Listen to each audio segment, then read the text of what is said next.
नमस्कार, मैं हूं सुमित अवस्थी। आपका स्वागत है। आप देख रहे हैं हम भारत के लोग। प्रधानमंत्री मोदी ने आज लोकसभा में राष्ट्रपति के अभिभाषण पर धन्यवाद प्रस्ताव पर बहस के दौरान हिस्सा लिया। उन्होंने एक तरीके से चुनावी बिगुल फूंका और शायद इस वर्तमान लोकसभा का अपना आखिरी और औपचारिक भाषण आज उन्होंने दिया। उन्होंने कहा कि पिछले सालों में लोकतंत्र की गरिमा कई गुना बढ़ी है। प्रधानमंत्री के इस करीब 100 मिनट के भाषण में लगातार विपक्ष उनके निशाने पर रहा। इस दौरान उन्होंने अपनी सरकार के 10 साल के कामकाज का लेखा जोखा देने की कोशिश भी की कि पहले काल में क्या हुआ और दूसरे काल में क्या हुआ। उनका कहना है कि दुनिया अब भारत का लोहा मान रही है, भारत का मान सम्मान दुनिया में बढ़ा है। प्रधानमंत्री विपक्ष पर और खासकर कांग्रेस पर आज काफी हमलावर दिखे। नेहरू जी पर लगातार हमले किए, इंदिरा गांधी को भी नहीं छोड़ा और कांग्रेस की पिछली जो यूपीए सरकार थी उसकी नीतियों पर भी उनके निशाने पर थी। लेकिन खास बात ये रही, परिवारवाद को लेकर कांग्रेस पर साधा उनका निशाना। एक बार फिर प्राइम मिनिस्टर मोदी ने जिस तरीके से परिवारवाद की डेफिनेशन को समझाया और कांग्रेस पर वार किया, पहले वो सुनते हैं। अगर किसी परिवार में अपने बलबूते पर जन समर्थन से एक से अधिक अनेक लोग अगर राजनीतिक क्षेत्र में भी प्रगति करते हैं, उसको हमने कभी परिवारवाद नहीं कहा है। जो पार्टी परिवार चलाता है, जो पार्टी परिवार के लोगों को प्राथमिकता देती है, जो पार्टी के सारे निर्णय परिवार के लोग ही करते हैं, वो परिवारवाद है। एक ही प्रोडक्ट को बार बार लॉन्च करने का भरपूर प्रयास हो रहा है। इसके साथ ही परिवारवाद के अलावा अर्थव्यवस्था को लेकर जो लगातार मोदी सरकार को घेरा जाता, उस पर भी पीएम मोदी ने आज जवाब दिया। पीएम मोदी ने अर्थव्यवस्था को लेकर अपनी सरकार का विजन रखा। उन्होंने कहा कि भारत दुनिया की तीसरी सबसे बड़ी आर्थिक शक्ति उनके तीसरे कार्यकाल में बनकर रहेगा। ये लोग 2014 में कह रहे हैं और विजन क्या देखते हैं, 2044 यानी 2044 तक तीसरी अर्थव्यवस्था की बात। ये इनकी सोच, ये इनकी मर्यादा, सपना भी देखने का सामर्थ्य खो चुके थे लोग। 30 साल का इंतजार करने के लिए मेरे देश की युवा पीढ़ी को कह कर गए थे, लेकिन हम आज आपके सामने विश्वास से खड़े हैं, इस पवित्र सदन में खड़े हैं और मैं आपको विश्वास दिलाता हूं कि 30 साल हम नहीं लगने देंगे। ये मोदी की गारंटी है। मेरे तीसरे कार्यकाल में देश दुनिया की तीसरी आर्थिक शक्ति बन जाए। इसके साथ ही प्रधानमंत्री मोदी ने एक तरीके से चुनावी बिगुल फूंकते हुए अपनी पार्टी के नेताओं, कार्यकर्ताओं और दुनिया के लिए एक लकीर भी आज खींची। उन्होंने कहा कि कांग्रेस विपक्षी गठबंधन को एकजुट करने की कोशिश कर रही थी, लेकिन इस कोशिश में कांग्रेस का अलाइनमेंट बिगड़ गया और अब एक तरीके से बीजेपी और एनडीए के लिए अगला कार्यकाल तय हो गया। उन्होंने अपनी सीटें भी बताई, सुनते हैं उन्हीं के मुंह से। अनुमति का कुनबा जोड़ा,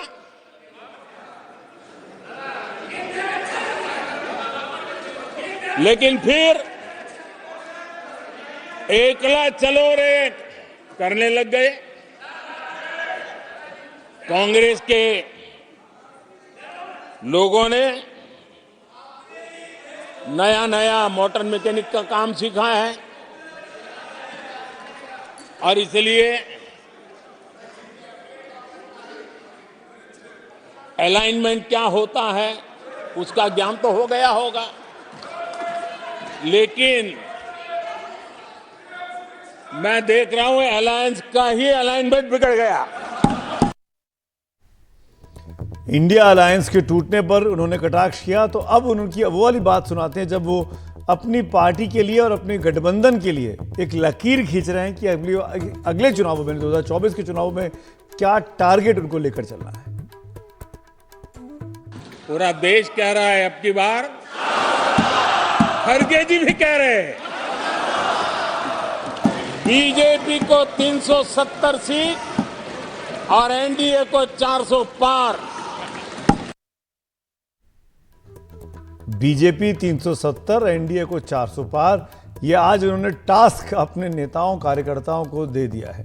इसके अलावा प्रधानमंत्री मोदी ने एक बार फिर अपने आज के भाषण में भी अयोध्या में बने राम मंदिर का जिक्र किया और कहा कि बड़ी उपलब्धि है। आदरणीय अध्यक्ष जी, भगवान राम न सिर्फ अपने घर लौटे, बल्कि एक ऐसे मंदिर का निर्माण हुआ जो भारत की महान सांस्कृतिक परंपरा को नई ऊर्जा देता रहेगा। तो क्या ये जो बीजेपी का टारगेट सेट कर दिया प्रधानमंत्री मोदी ने अपने आज के इस लोकसभा के भाषण में 370 सीटों का और एनडीए के लिए 400 का टारगेट, क्या अब की बार 370 पार कर पाएगी बीजेपी?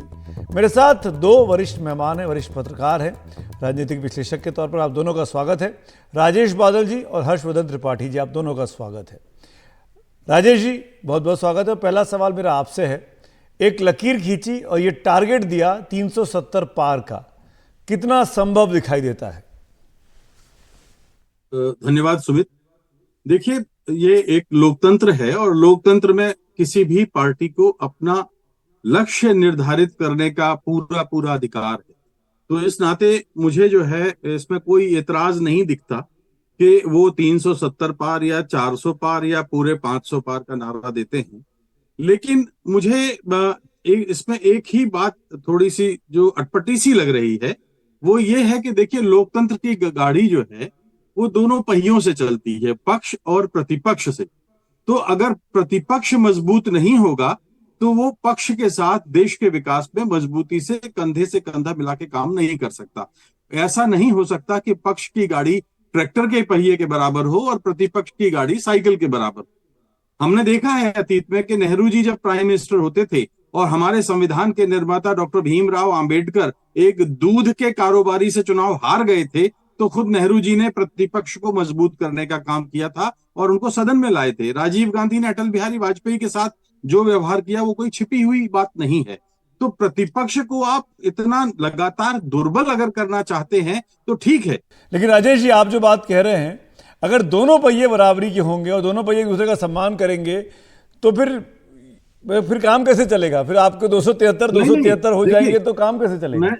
मैं समान की बात तो कर ही नहीं रहा हूं। मैं ये कह रहा हूं कि एक बहुमत तो निश्चित रूप से किसी एक पार्टी को पास ही रहेगा, लेकिन पक्ष का आकार, प्रतिपक्ष का आकार अगर इतना निर्बल, दुर्बल, दीनहीन, या पिछले बार तो आप वो बोलते थे प्रधानमंत्री जी के कांग्रेस ये तो आप ऐसा कह रहे हैं कि हम भी चुनाव जीतेंगे और आपको भी चुनाव जीतने देंगे। हमारे देश की तो परंपरा यही है सुमित जी। ऐसा नहीं है कि किसी ने कहा हो कि प्रतिपक्ष साफ हो जाएगा।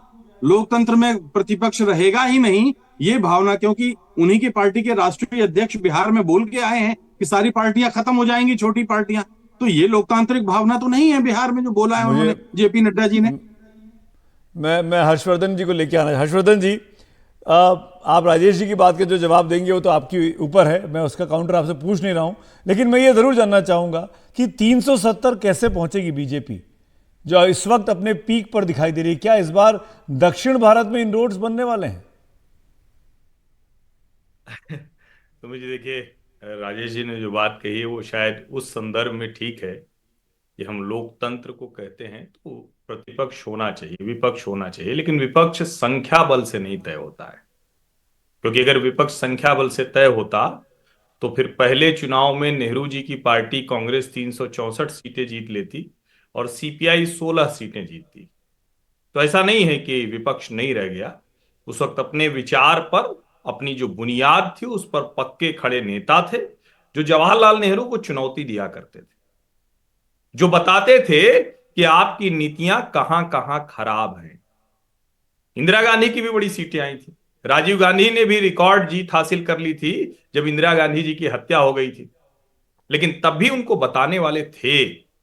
और जब भारतीय जनता पार्टी के 2 सांसद थे तब भी वो पार्टी पूरे देश में अपने विचार पर, अपने एजेंडे के साथ अपना अभियान लेकर चलती थी जिसमें जनता जुड़ती थी। ये होता है विपक्ष।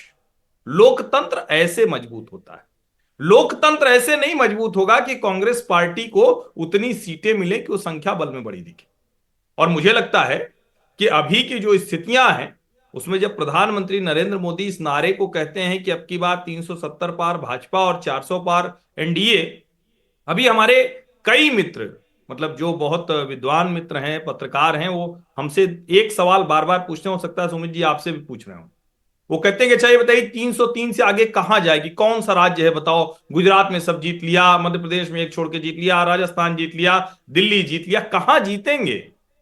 अब यही वो लोग थे जो भ्रम में तब भी थे जब भारतीय जनता पार्टी 282 जीत रही थी, क्योंकि तब भी हम मानते थे कि भाजपा तो 160 से 180 की पार्टी है।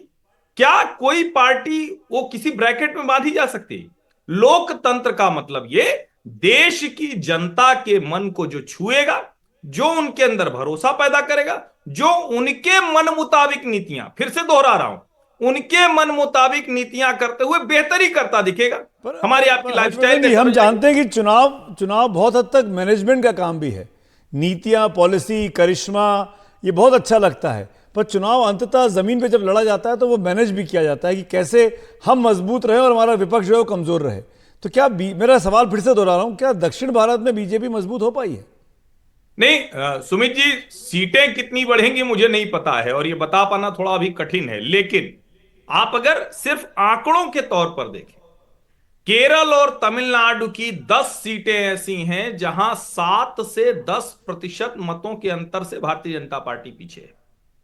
तेलंगाना, जिस राज्य में भारतीय जनता पार्टी अभी भले सरकार से बहुत दूर है, सिर्फ 8 विधायक हैं, लेकिन वो करीब करीब 6% कुछ थी, 13.88% पर पहुंच जाती।